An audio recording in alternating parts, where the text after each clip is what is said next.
Salut tout le monde, on se retrouve aujourd'hui pour une nouvelle vidéo où je vais vous parler de 3 mangas, plus vous faire un petit peu de blabla par rapport à quelques mangas et d'autres petites informations. Donc voici les 3 mangas que je vais vous présenter, 2 assez connus dont un qui a fait un carton et plus un autre qui est moins connu mais bon c'est pas un manga qui sort des tréfonds de je ne sais où. On a My Hero Academia de Kohei Horikoshi.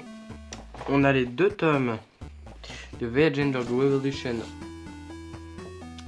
de Shohei Sasaki et le one shot Kiriko de Shingo Honda, alors qu'il n'a aucun rapport avec Shigeru Honda de King's Game. Donc on va commencer par je pense que le plus connu, My Hero Academia. Alors, je suis pas fan de l'univers Hero. Je le dis avec un accent. Pas fan de l'univers Hero Comics. Et pourtant, j'ai bien aimé ce premier tome de My Hero Academia. Bon, après, c'était pas un manga waouh comme par exemple Assassination Classroom, Deadtube ou Tokyo Ghoul. Où j'ai tout de suite. Je me suis pris dans le truc tout de suite. Bon, certes, je me suis pris dans le truc. J'ai pas eu trop de difficultés à lire ce premier tome. J'ai eu un peu plus de mal pour le deuxième. D'ailleurs, je l'ai pas encore fini. Et je sais franchement pas si je vais continuer cette série parce que je sais qu'il y a déjà 7-8 tomes, voire 9 qui sont sortis.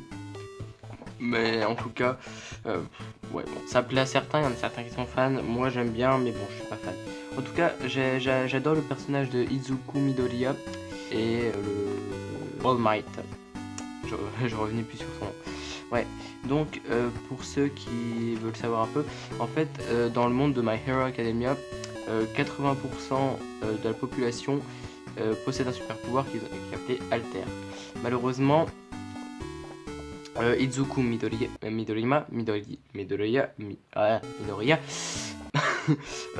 n'en possède pas. Donc, par hasard, il va faire la rencontre de All Might, best du best des super-héros. Et All Might va lui faire hériter de son pouvoir qui est le One for All. Si je ne me trompe pas, ouais. Et donc, grâce à ça, Izuku va pouvoir entrer à la Hero Academia pour suivre les traces de All Might. Alors, je sais plus si c'est le One for All, je crois que c'est ça. En tout cas, je suis quasiment sûr que c'est le One for All. Enfin, bref. Donc voilà, on découvre aussi les personnages qui vont être les antagonistes. C'est assez, je dirais que c'est le schéma un peu classique où vous avez un héros, surtout super héros, avec un personnage qui va se battre contre lui. Donc voilà. Après, comme je dis, je suis pas fan de l'univers des super héros déjà. Je suis pas fan de tout ce qui est Marvel, comics, DC Comics et tout ça. Je suis pas très fan. Donc voilà. Donc franchement, si je devais donner une note, bon, j'en donne presque jamais. Si je devais donner une note sur 20 à My Hero Academia, je pense que je donnerais 14. Voilà. Voire 15. Ensuite, les tomes 2 de Virgin Dog Revolution. Alors, ce que j'aime bien, c'est le relief qu'il y a sur les couvertures. Hop. Vous pouvez voir que ça brille au niveau de la truffe et des lettres et des yeux. Alors, c'est dans la collection What the Fuck d'Akata. J'oubliais My Hero Academia, c'est aux éditions Kiyun. Je pense que ça vous l'avez vu avec le petit bandeau. Alors c'est un manga en 2 tomes, 2 gros tomes. Et d'ailleurs il y a un truc que je ne comprends pas, il y a un livre qui coûte 8,95 et l'autre 8,50. Faudra m'expliquer. Bref. Donc je vais vous lire le petit résumé parce que c'est assez... Au niveau des noms, je me mélange les pinceaux, pourtant il n'y en a pas beaucoup.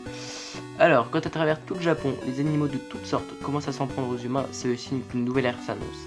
Car à force d'avoir trop spolié la nature, l'être humain ne mérite pas sa place sur cette planète.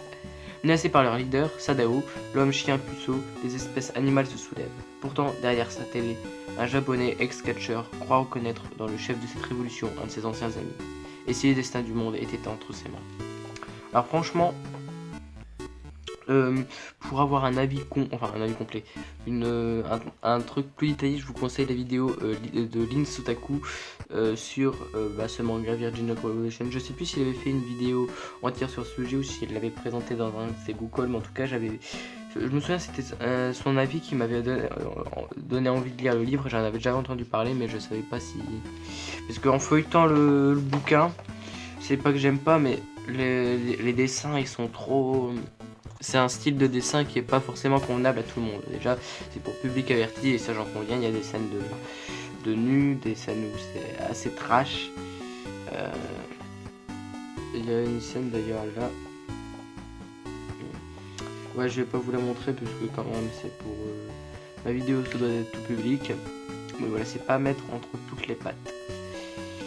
Par exemple, à la fin du tome 1, ou je sais plus si c'est vraiment à la fin ou au milieu, ouais c'est la fin, où non, je pense que ça va aller. Hop, voilà, ils se dénudent un peu. Je sais plus ce qu'ils font. Ah oui, petit spoil, le chien Sadao se prend un tuyau dans les fesses pour être poli. Donc voilà. Donc oui, c'est un bon manga en 2 tomes. Franchement, ils auraient pu bien s'arrêter au tome 1, mais bon, le tome 2 ça va. Je pense que s'ils avaient été plus loin au tome 2, ça serait barré en cacahuète. Donc les 2 tomes se complètent. Je veux dire, ils auraient pu s'arrêter au tome 1, le tome 2 est bon. Voilà, c'est un très bon manga en 2 tomes. Déjà, vu l'épaisseur des trucs, on se fout pas de votre gueule. Le dessin il est propre, c'est un style de dessin comme un autre, c'est un style différent de ce que j'ai l'habitude de lire. Mais bon, c'est bien de changer de temps en temps. Donc voilà, c'est un bon manga, franchement, à lire entre deux pour se détendre. Enfin, pour se détendre. Ça va pas être un manga comme Assassination Classroom où on va rire toutes les 2 secondes. Donc voilà, si je devais donner une note, je sais plus si j'ai déjà dit, en tout cas si je devais donner une note, je donnerais 17 voire 18 à ce manga. Et enfin le dernier, le one shot Kiriko de Shingo Honda aux éditions Komiku, je vais dire Kiyun comme un con. Komiku, donc un one shot horrifique où je sais plus combien d'élèves, 6 élèves sont invités à se réunir pour se retrouver. Ils ont été invités par l'auteur d'une lettre inconnue pour commémorer la mort d'une ancienne élève.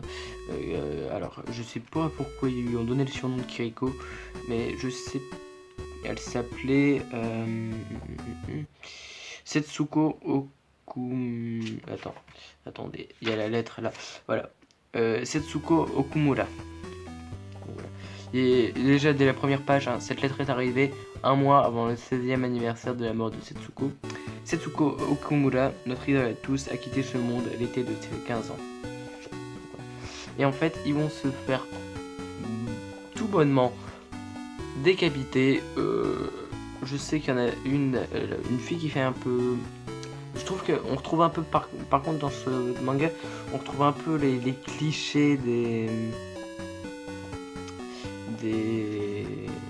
personnages type. Par exemple, on a l'allumeuse, voilà, on a un gros plan sur son décolleté. On a la fille allumeuse qui essaie de se faire le type. On a un vieux musicien raté en fait qui a pas réussi à décoller, qui fait des chansons pour ados, mais des chansons bas de gamme. On a un vieil aigri, un écrivain aigri assez pète sec, qui croit qui accuse les autres. Voilà, on a un peu plein de clichés. Après c'est aussi pour... Ils l'ont pas mis pour public averti, tiens, c'est bizarre. En tout cas, je pense que on peut mettre ça en public averti parce qu'il y a quand même des images assez trash, surtout les morts.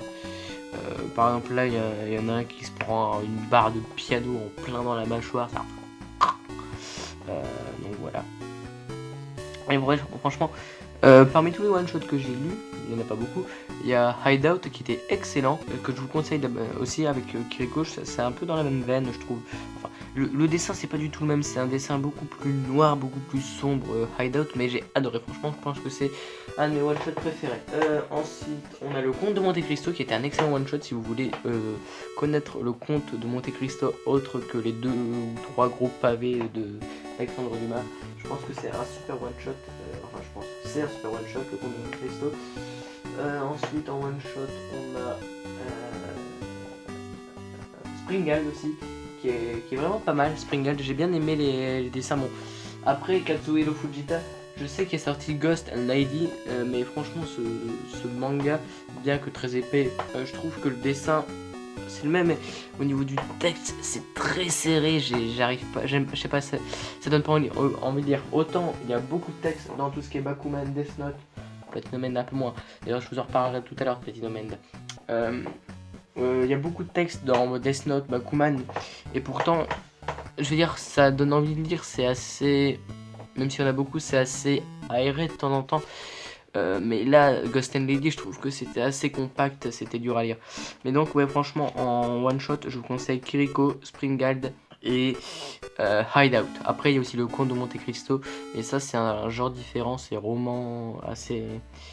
C'est le scénario, c'est tiré du Comte de Monte Cristo d'Alexandre Dumas. Donc, bien sûr, on retrouve Edmond Dantès, Mercedes, Haydée, Fernand et tout ça. Après bien sûr on n'a pas l'histoire tout entière, puisque déjà l'histoire originale ça tient en 3 volumes. Enfin il y a des éditions où il y a 2 volumes, mais c'est deux gros pavés de 700-800 pages. Donc 1600 pages en tout dans un manga de 200-300 pages. Donc ça va pas aller, surtout à mon avis ça doit foisonner de descriptions. Je l'ai pas lu en entier, j'ai lu que les 2-3 premiers chapitres du Comte de Monte Cristo. Donc voilà. Ensuite, donc Kiriko, un très bon manga, très bon one shot, que je vous conseille avec Hideout. Franchement, Hideout, je pense que c'est un des meilleurs one shot d'horreur que j'ai jamais lu. Je pense que je vais me le racheter, puisque je me souviens je l'avais offert à une amie.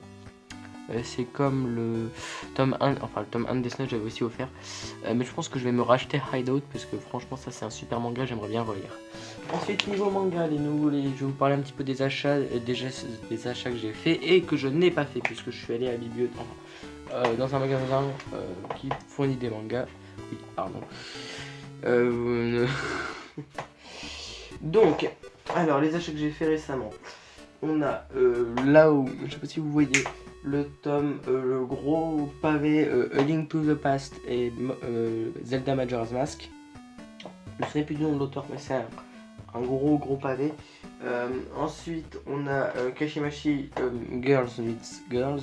C'est un gamin qui se retrouve kidnappé par des extraterrestres et ensuite qui va se retrouver dans le corps d'une fille. Ensuite donc on a le tome de Dystopia que je n'ai pas encore lu. Un autre manga, Platinum End. Alors Platinum End, j'ai remarqué qu'il y avait une petite erreur d'impression au dos. Ils ont mis Metropolitan au lieu de Metropoliman. Je l'ai pas encore lu d'ailleurs. Faut que je me fasse retourner le tome 4. Bon, les derniers tomes de Tokyo Ghoul, là j'ai lu le 13e et je dois lire le dernier. Je me suis aussi acheté le Tokyo Ghoul anime ou animé, je sais pas comment on dit. Au niveau des achats, il y a aussi Fuka que j'ai commencé, qui est très bien. Après, au niveau des achats que j'ai pas fait, j'ai fait un peu To Your Eternity de l'auteur de Silent Voice, je sais plus comment il s'appelle, Yoshitoki Oima, merci. Alors, ça a l'air d'être un bon manga, mais au niveau du dessin, c'est toujours aussi simple. Enfin, simple. C'est pas des dessins non plus de 4 ans. Et ouais, après, ça a l'air d'être un bon chara-design, comme Silent Voice. Mais après, je sais pas, le scénario, bon, même s'il y a un loup trop kawaii dedans. Ensuite, le tome 4, le dernier tome de King's Game Spiral, il me donne pas trop envie, il me fait pas de l'œil. De toute façon, King's Game, après, je trouve que c'est pas que c'est redondant, mais voilà, après, voilà, ils se font décapiter, pouf, ça fait de la charpie, voilà. C'est bon pour 3 tomes, enfin pour 3 saisons, mais après, je pense que, j'espère que, enfin, je dis ça, mais ce sera peut-être bien. Il y a King's Game Apocalypse, qui est sorti en roman. Je sais pas s'ils vont le faire en manga, mais je pense que là, ça va vraiment être le King's Game de trop. Donc, voilà. Et après, je crois que c'est tout niveau manga. Ouais, c'est tout. C'est déjà bien. Bon bah écoutez, moi je vous retrouve très prochainement pour une prochaine vidéo. Et au revoir, à la prochaine.